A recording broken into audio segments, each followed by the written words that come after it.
Hello everyone. सो इस video में मैं नॉर्मल रिएक्शन के कांस्टेंट के बारे में बात करूंगा, जिसकी वजह से अपन को एक इक्वेशन मिलती है और अपन क्वेश्चंस इजीली सॉल्व कर सकते हैं। तो एक जनरल एग्जांपल लेते हैं। ये दो ब्लॉक्स हैं, मान लेते हैं इनकी वेलोसिटीज v1 और v2 है। ओके, अब चलो फर्स्ट केस लेते हैं। अगर v2 v1 से ग्रेटर है तो क्या हो जाएगा, ये कांटेक्ट तो लॉस्ट हो जाएगा, ये आगे भाग जाएगा और ये पीछे रह जाएगा। तो इसमें तो क्या है, कांटेक्ट ही लॉस्ट हो गया, तो कांटेक्ट फोर्स की बात ही नहीं करेंगे अपन। अगर रिवर्स हुआ, इसका मतलब समझ में आ रहा है, ये वाला ब्लॉक ज्यादा मूव कर रहा है एज कंपेयर टू दिस, तो क्या होगा, डिफॉर्मेशन हो जाएगा, ये ब्लॉक इसके अंदर घुस जाएगा। लेकिन अपने ब्लॉक्स क्या होते हैं, रिजिड बॉडी होते हैं जो डिफॉर्म हो नहीं सकते, तो ये भी पॉसिबल नहीं है रिजिड बॉडीज के लिए। रिजिड बॉडीज के लिए पॉसिबल ही नहीं है कि जो पीछे वाला ब्लॉक है इसकी वेलोसिटी ज्यादा हो जाए। अगर होगी तो इमेजिन कर सकते हो ना, ये ब्लॉक इसके अंदर घुस जाएगा। ओके, तो अपने ब्लॉक्स क्या रिजिड बॉडी है, तो रिजिड बॉडी में पॉसिबल ही नहीं है।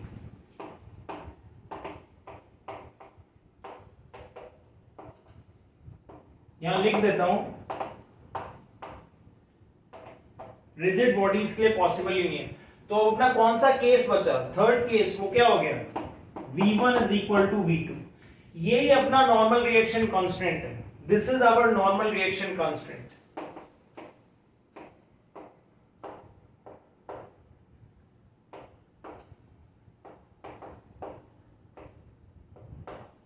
ओके, तो अब इसका मतलब समझ लेते हैं। इसका मतलब क्या है, जो भी दो बॉडीज होती हैं उसका एक कांटेक्ट सरफेस होता है।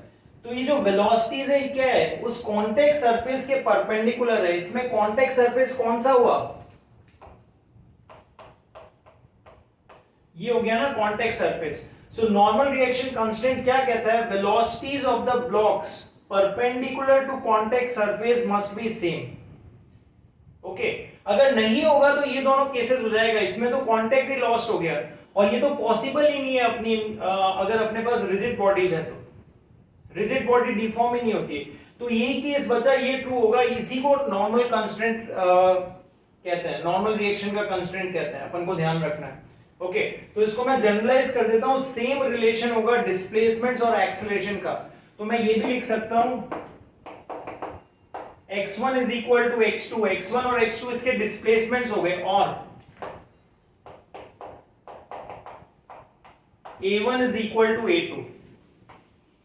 तो इसको जनरलाइज कर लेते हैं, क्योंकि जरूरी नहीं है ना वेलोसिटीज इस डायरेक्शन में हो, वेलोसिटी किसी भी डायरेक्शन में हो सकती है।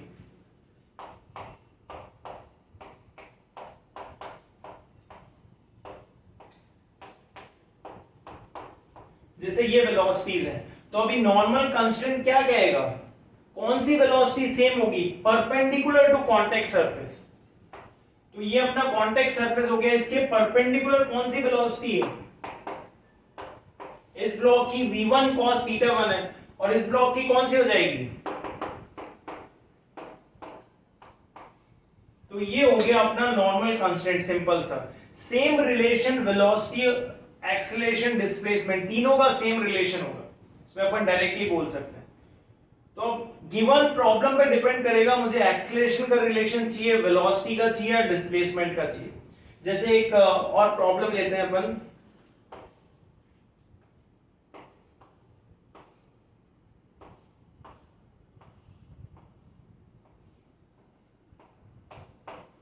ये दो ब्लॉक्स हैं, इसका मास स्मॉल एम है, ये कैपिटल एम है, और ये थीटा है। Both blocks are free to move. मुझे इन दोनों के एक्सेलरेशंस का रिलेशन निकालना है। तो क्वेश्चन क्या है,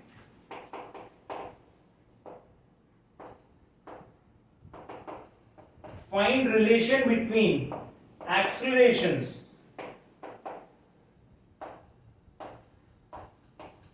of blocks small m and capital M. तो चलो ये देखते हैं। मुझे एक्सेलरेशन का रिलेशन चाहिए, तो मैं इस टाइप की इक्वेशन लिखूंगा। ओके, तो इसको करते हैं। चलो इसको इरेज करना पड़ेगा, we get the duster. Okay, तो मैं इसको इरेज कर रहा हूं, इस प्रॉब्लम पे कंसंट्रेट करेंगे।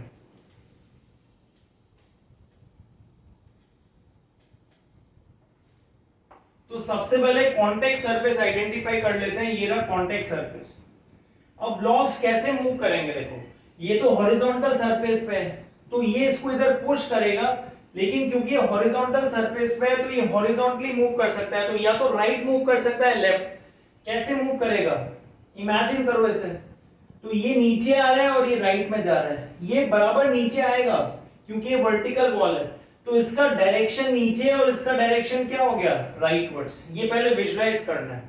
तो अपन को पता चल गया ये कहां जा रहा है, राइटवर्ड्स, और ये नीचे आ रहा है। ये इसका कंस्ट्रेंट है, ओके, सिस्टम का कंस्ट्रेंट है। अब मुझे इन दोनों का रिलेशन निकालना है, तो ये कॉन्टेक्ट सरफेस हो गया। तो मैं क्या करूंगा, इस कॉन्टेक्ट सरफेस को ड्रॉ कर दिया मैंने। मुझे पता है इसके परपेंडिकुलर इन दोनों के एक्सीलरेशन सेम होंगे, तो मैं पहले सारे एंगल्स लिख लेता हूं। अगर ये थीटा है तो ये भी थीटा हो गया, ये सारे एंगल थीटा हो गए। और कौन सा कॉन्टेक्ट सरफेस है, ये अपना कॉन्टेक्ट सरफेस है, तो इसके परपेंडिकुलर इनके एक्सीलरेशन सेम होंगे। ओके, कॉन्टेक्ट सरफेस के परपेंडिकुलर एक्सीलरेशन सेम होंगे ना, तो इसका एक्सीलरेशन क्या है, a1 है, तो मुझे किस डायरेक्शन में लेना पड़ेगा इसका एक्सीलरेशन, परपेंडिकुलर। परपेंडिकुलर क्या हो गया, a1 sin थीटा। इसका एक्सीलरेशन किस डायरेक्शन में, नीचे की तरफ है, इसका मुझे किस डायरेक्शन में लेना है, परपेंडिकुलर टू कॉन्टेक्ट सरफेस। सो इन दोनों के कंपोनेंट्स मुझे किस डायरेक्शन में लेने हैं, इस डायरेक्शन में लेने हैं, क्योंकि इस डायरेक्शन में इन दोनों के कंपोनेंट्स इक्वल होंगे, क्योंकि डायरेक्शन कौन सा है, परपेंडिकुलर टू कॉन्टेक्ट सरफेस। तो मैं क्या लिखूंगा, a1 sin थीटा हो गया इसका कंपोनेंट, और a2 का कंपोनेंट क्या हो जाएगा, a2 cos थीटा। तो ये इन दोनों का सिंपल सा रिलेशन आ गया। और इनफैक्ट ये कहीं पे भी अप्लाई कर सकते हो, जैसे एक बहुत सिंपल सी प्रॉब्लम है,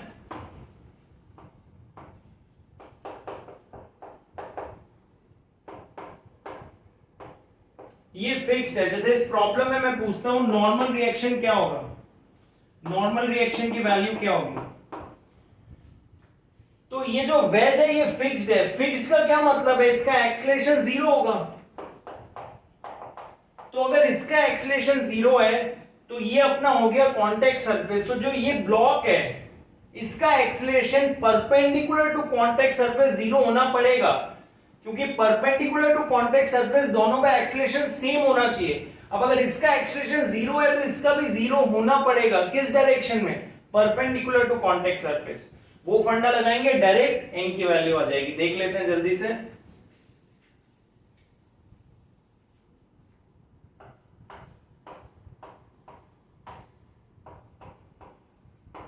तो इस mg को तो मैं दो कंपोनेंट्स में डिवाइड कर लेता हूं।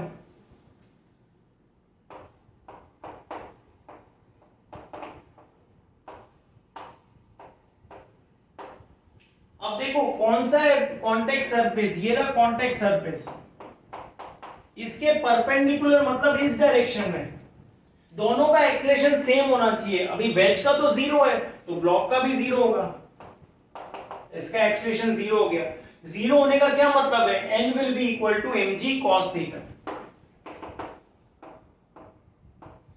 एक्सीलरेशन जीरो है तो फोर्सेस बैलेंस कर सकते हैं ना डायरेक्ट, तो जीरो हो गया। ये अपना सिंपल सा प्रॉब्लम है। अभी इसको और इंटरेस्टिंग बना सकते हैं अपन। अगर ये फ्री टू मूव है तो, फिक्स है तो लाइफ बहुत सिंपल है, देख लिया अपन ने।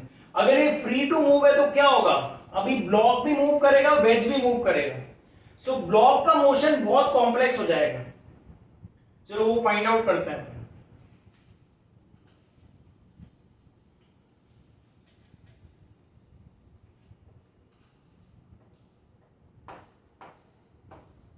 तो ये फ्री टू मूव है,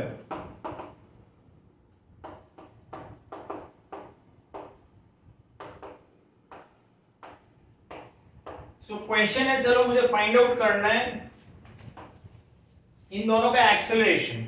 find acceleration of block and wedge. तो देखो इसका मोशन बहुत कॉम्प्लिकेटेड है। ये जब नीचे आएगा तो ये लेफ्टवर्ड जाएगा, ये तो समझ में आता है। तो मान लो ये जब नीचे आया तो ये यहां तक मूव कर गया, वेज यहाँ पे आ गया। तो अब देखो जो स्मॉल एम का मोशन है वो कितना कॉम्प्लिकेटेड है, स्ट्रेट लाइन में नहीं है स्मॉल एम का मोशन। सो स्मॉल एम नीचे भी जा रहा है और लेफ्टवर्ड्स भी जा रहा है, तो मुझे स्मॉल एम का डायरेक्शन ही नहीं पता है किस डायरेक्शन में जा रहा है। जब भी एक पार्टिकल या एक ऑब्जेक्ट का डायरेक्शन नहीं पता होता है तो अपन क्या करते हैं, we can always take it as two mutually perpendicular directions.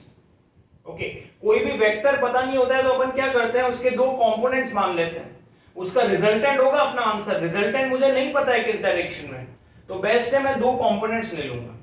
अच्छा, ये क्वेश्चन क्या है कि अपन ग्राउंड फ्रेम से भी कर सकते हैं और नॉन इनर्शियल फ्रेम से भी कर सकते हैं। उसका क्या मतलब है, वेज के फ्रेम से भी कर सकते हैं। पहले अपन ग्राउंड के फ्रेम से ही कर रहे हैं सब। ओके, तो ग्राउंड के फ्रेम से करते हैं। मैं क्या बता रहा हूं, इस वेज का मोशन तो बहुत सिंपल है, ये लेफ्टवर्ड जाएगा, इसके एक्सीलरेशन का डायरेक्शन मुझे पता है लेफ्ट होगा। लेकिन स्मॉल एम तुम देख सकते हो ना, स्ट्रेट लाइन में मूव नहीं कर रहा है, तो इसकी ट्रेजेक्टरी मुझे नहीं पता है। जब भी मुझे डायरेक्शन नहीं पता होता एक वेक्टर का, मैं क्या करता हूं, दो कंपोनेंट्स ले लेता हूं, उसका रिजल्टेंट होगा वेक्टर, मुझे नहीं पता है क्या है, वही करेंगे अपन। तो क्या करते हैं, इसका एक्सीलरेशन तो पता है लेफ्टवर्ड से मान लेते हैं, इस ब्लॉक का एक्सीलरेशन नहीं पता है मुझे, तो मैं दो कंपोनेंट्स ले लेता हूं, A1 और A2। सो ब्लॉक का फाइनल एक्सीलरेशन क्या हो जाएगा, कंपोनेंट्स फाइंड आउट करने हैं मुझे, एक्सीलरेशन पता चल जाएगा।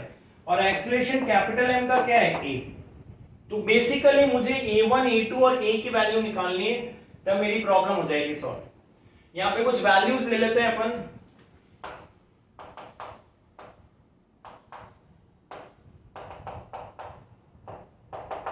सिंपल कैलकुलेशन ले लेते हैं, तो मासेस 1 kg ले लेते हैं और थीटा 30 डिग्रीज है, तो ये फाइंड आउट करना है मुझे। तो सबसे पहले फ्री बॉडी डायग्राम बना सकते हैं, या ये चलो नॉर्मल कांस्टेंट अपन डिस्कस कर रहे हैं, तो सबसे पहले नॉर्मल कांस्टेंट ही लिख लेते हैं। तो नॉर्मल कांस्टेंट क्या होगा, परपेंडिकुलर टू कॉन्टैक्ट सरफेस इनके एक्सीलरेशन सेम होंगे, सबसे पहले वही लिख लेते हैं।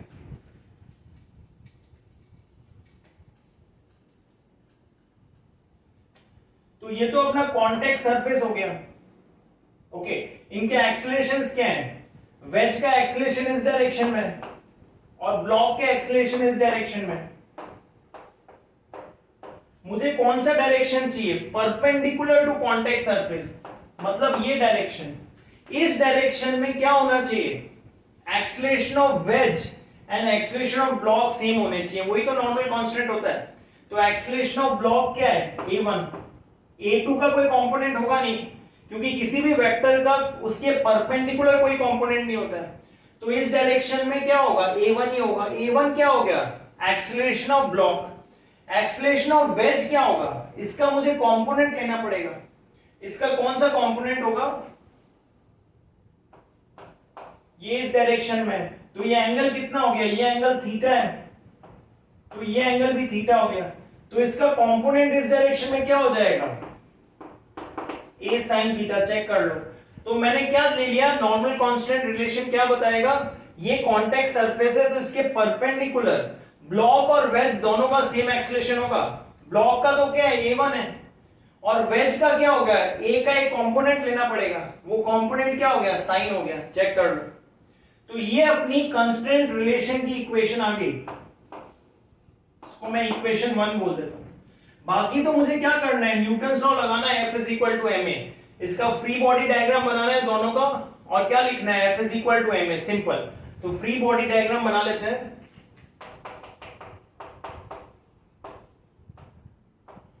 इस पे दो ही फोर्सेस लग रहे हैं, एक mg हो गया, एक नॉर्मल रिएक्शन हो गया, और उसकी वजह से एक्सीलरेशंस कहां का है, एक तो इस डायरेक्शन में और एक इस डायरेक्शन में, A2।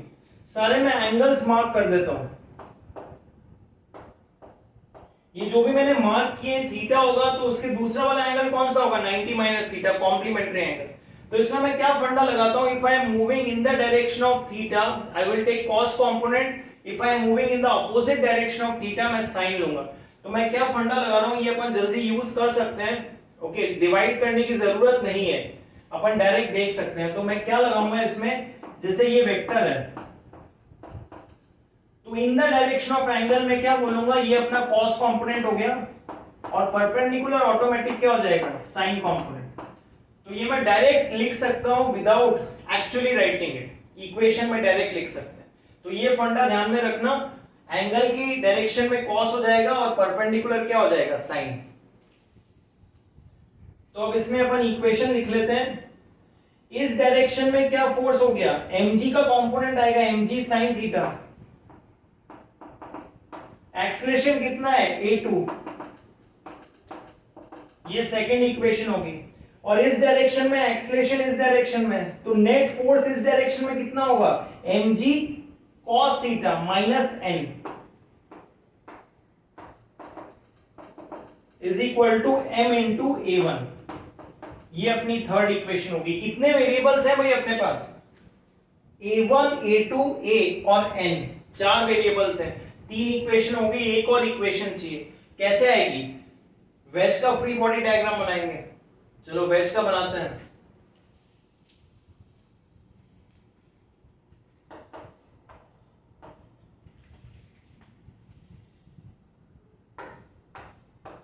तो ये जो नॉर्मल रिएक्शन है, इसका रिएक्शन वेज पे लगेगा ना इस डायरेक्शन में, और इसका कंपोनेंट कौन सा होगा, n sin थीटा। सो n sin थीटा की वजह से एक्सीलरेट करेगा।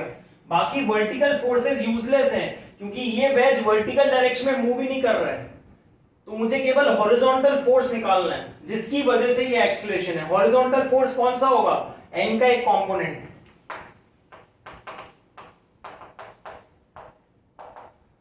बस अब मेरी प्रॉब्लम सॉल्व हो गई। अब मैं सब कुछ फाइंड कर सकता हूं। 4 इक्वेशन है और 4 वेरिएबल्स हैं, तो फाइंड आउट करते हैं। कैलकुलेशन इतना टफ नहीं है। सबसे पहले मुझे a फाइंड आउट करना है, तो मैं इसको इरेज कर रहा हूं। तो ये देख लो कैसे इक्वेशंस लिखी है। ये अपना नॉर्मल कांस्टेंट की इक्वेशन है और ये तीनों क्या है, F is equal to ma, Newton second law है और कुछ नहीं है।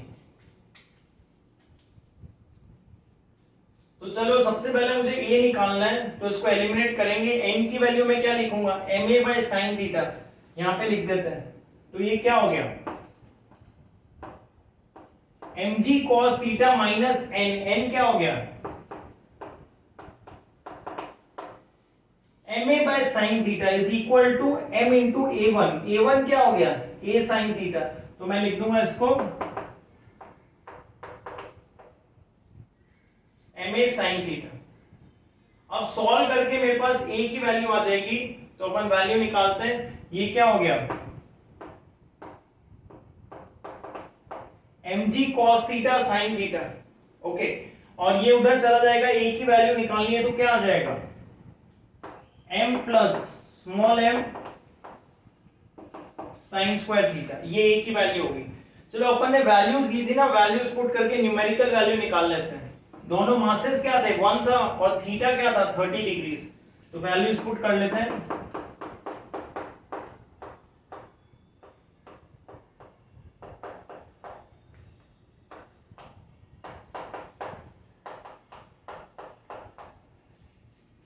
तो क्या वैल्यूज आ जाएगी, सिंप्लीफाई करो। So this will be 4 will be cancelled and this will be I think 5. So 10 by 5 will be 2. So 2 root 3 हो गया। एक बार चेक कर लेते हैं। तो ये 1 by 4, 1 plus 1 by 4 is 5 by 4. 4 and 4 will be cancelled and 5 will cancel with 10. So 2 root 3 हो जाएगा। तो ये अपना स्मॉल ए आ गया। अब स्मॉल ए आ गया तो ये सारी वैल्यूज मैं निकाल सकता हूं। तो a1 क्या हो जाएगा, a is what, 2 root 3, sin 30 is half, तो ये root 3 हो गया। सिमिलरली a2 वैल्यू मैं यहां से निकाल सकता हूं। a2 क्या हो जाएगा, g sin theta. g sin theta is sin 30 half, तो ये अपने पास 5 हो गया। तो अब इससे मेरे पास क्या आ जाएगी, acceleration of block m। Already acceleration of capital M आ गया मेरे पास। एक्सीलरेशन ऑफ स्मॉल m क्या होगा, इन दोनों का वेक्टर सम होगा। ये दोनों कंपोनेंट्स हैं।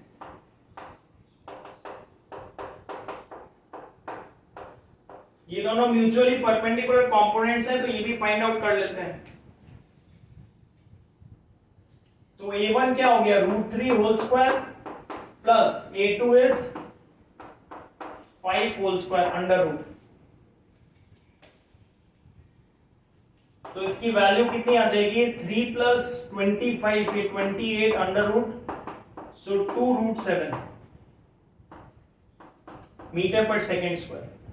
तो ये एक्सेलरेशन ऑफ ब्लॉक हो गया और ये एक्सेलरेशन ऑफ वेज हो गया। एक्सेलरेशन ऑफ ब्लॉक और एक्सेलरेशन ऑफ वेज अपन ने फाइंड आउट कर लिया। अब इस क्वेश्चन को अपन क्या है कि रिलेटिव मेथड से भी कर सकते हैं और नॉन इनर्शियल फ्रेम में भी कर सकते हैं। अभी अपन ने क्या किया है, पूरा इनर्शियल फ्रेम में किया है, 100% कैलकुलेशन इनर्शियल फ्रेम में, कोई स्यूडो फोर्स लगा ही नहीं है। लेकिन सेम कैलकुलेशन अपन नॉन इनर्शियल फ्रेम में भी कर सकते हैं, सेम आंसर्स आएंगे। दोनों मेथड क्लियर होने चाहिए। कभी कभी स्यूडो फोर्स और नॉन इनर्शियल वाला मेथड फास्ट होता है, कई बार ये वाला मेथड फास्ट होता है, तो वो वाला मेथड भी देख लेते हैं। तो ये वैल्यूज मैं यही रखता हूं तो ताकि अपन क्रॉस चेक कर सके। So a we were getting as 2√3 and so this is small m, this is capital M, 2√7. These two values we were getting. Let's erase this. तो ये वाला मेथड क्या था, अपना इनर्शियल फ्रेम वाला मेथड था। अब अपन नॉन इनर्शियल फ्रेम वाला करेंगे।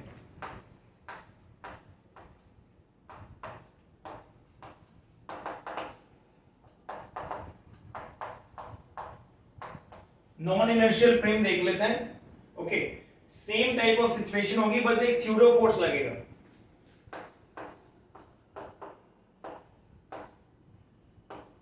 तो अपन को पता है इसका एक्सीलरेशन a है।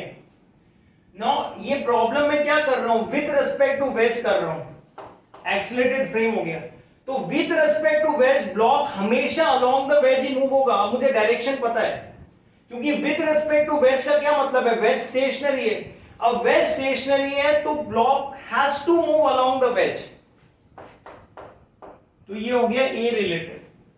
ओके, अब मुझे फ्री बॉडी डायग्राम बनाना है, तो मैं फ्री बॉडी डायग्राम बनाता हूं। With respect to capital M है, तो अपने जो ओरिजिनल फोर्सेस थे, कौन से फोर्सेस थे, एक तो नॉर्मल रिएक्शन था, एक mg था। अब एक एडिशनल फोर्स आएगा स्यूडो फोर्स, क्योंकि ये अपना कौन सा फ्री बॉडी डायग्राम है, with respect to non inertial frame, with respect to capital M. Capital M is accelerated with respect to earth, hence it is non inertial. तो pseudo force का direction क्या होता है, जो फ्रेम का acceleration होता है उसके अपोजिट होता है।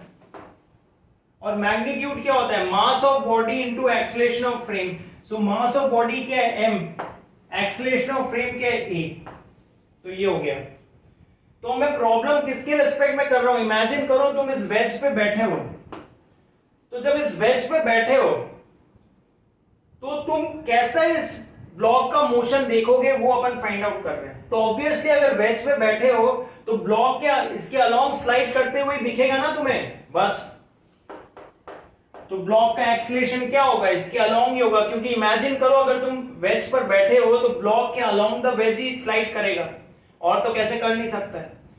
तो अगर यहां पे एक्सीलरेशन है तो इसके परपेंडिकुलर डायरेक्शन में कोई एक्सीलरेशन नहीं है। अपन को पता है जब भी एक्सीलरेशन एक डायरेक्शन में होता है उसके परपेंडिकुलर अपन फोर्स बैलेंस कर सकते हैं। तो सारे एंगल्स मार्क कर लेते हैं।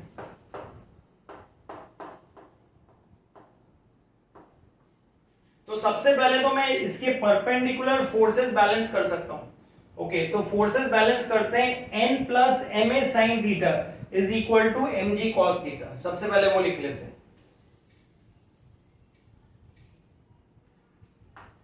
किस डायरेक्शन में फोर्स बैलेंस कर रहा हूं, परपेंडिकुलर टू एक्सीलरेशन, बिकॉज मुझे पता है यहां बैठ के मुझे क्या लगेगा, block along the veg slide कर रहा है, तो उसके परपेंडिकुलर तो कोई एक्सीलरेशन है नहीं, फोर्स बैलेंस करो। n plus M A sine theta is equal to M G cos theta. Okay, और इस डायरेक्शन में एक्सीलरेशन है तो total force is equal to mass into acceleration. M A का कौन सा कंपोनेंट होगा, कॉस, एम जी का कौन सा कंपोनेंट होगा, साइन।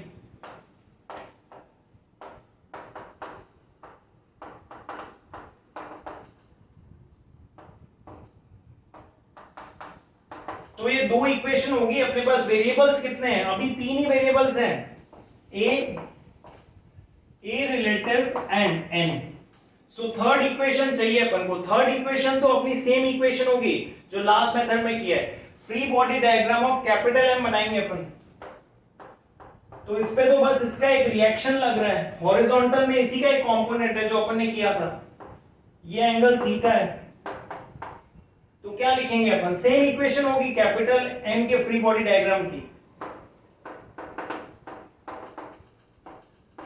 बस खत्म हो गई प्रॉब्लम, क्योंकि तीन वेरिएबल्स हैं और तीन इक्वेशन है। तो सबसे पहले मैं ए की वैल्यू निकाल लेता हूं, एन की वैल्यू यहां पुट करके। तो एन क्या हो जाएगा अगर यहां पे पुट करेंगे अपन? M a by sine theta plus M A sine theta is equal to M G cos theta. Same equation आ जाएगी अपनी।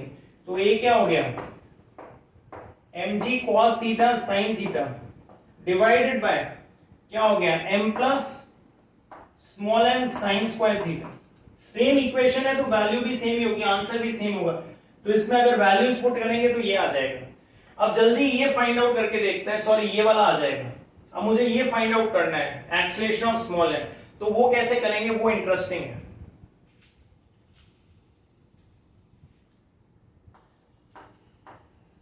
तो वेक्टोरली मैं कैसे लिख सकता हूं? Acceleration of small M is acceleration of small m with respect to capital M plus acceleration of capital M.